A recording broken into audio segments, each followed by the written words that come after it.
Ya,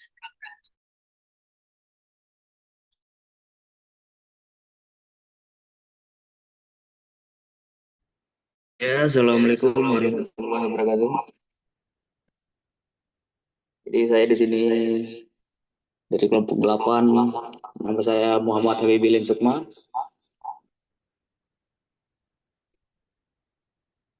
Oke, jadi di sini saya akan menjelaskan tentang rasio keuangan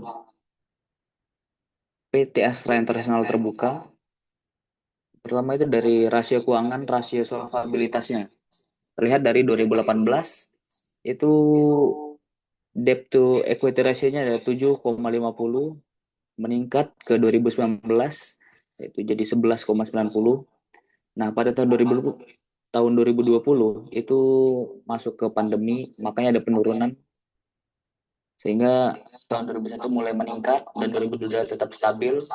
Tahun 2023 itu mulai meningkat, 2024 mulai menurun dan 2025 mulai menurun lagi. Secara keseluruhan, posisi solvabilitas PT Astra Internasional stabil dan sehat. Perusahaan menunjukkan kemampuan yang baik dalam memenuhi seluruh kewajiban jangka panjangnya. Dengan struktur model yang konservatif, konservatif dan risiko finansial terkendali, meskipun terdapat sedikit tekanan pada kemampuan membayar bunga di tahun-tahun terakhir. Masuk ke rasio profitabilitas.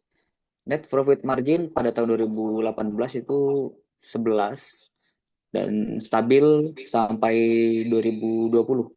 Nah, tahun 2021 itu menurun karena pasca pandemi itu NPM-nya sangat turun gitu hingga 2022, lalu di 2023 itu meningkat hingga 2025. ROA-nya itu 2018 hingga 2020 cukup stabil. Nah, hingga 2021 pasca pandemi itu menurun hingga 2023. ROE-nya juga begitu. Dari 2018 itu sangat tinggi dan hingga 2021 pasca pandemi itu mulai menurun hingga 2003 itu mulai kebangkitan lagi. Manajemen PT Astra Internasional tampak berhasil mengembalikan margin dan efisiensi aset ekuitas pasca tekanan. Namun tren jangka panjang masih perlu dipantau untuk memastikan NPM, ROA, dan ROE berkelanjutan dan tidak hanya efek pemulihan sementara. Kinerja sahamnya 2018 13,45 kali itu meningkat. Itu pasca pandemi itu mulai menurun. Karena sebelum pandemi itu angkanya sangat tinggi, nilai sahamnya sangat naik, hingga pasca pandemi itu nilai sahamnya semakin turun.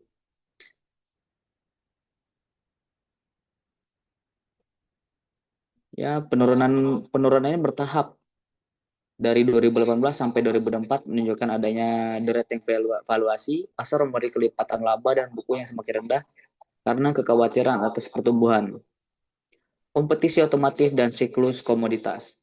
Namun, 2023 sampai 2025, perusahaan masih mencatat profitabilitas yang kembali membaik, sementara PE dan PBV-nya berada di bawah rata-rata historis, sehingga saham cenderung undervalued dan menarik bagi investor value yang percaya pada pemilihan laba jangka panjang.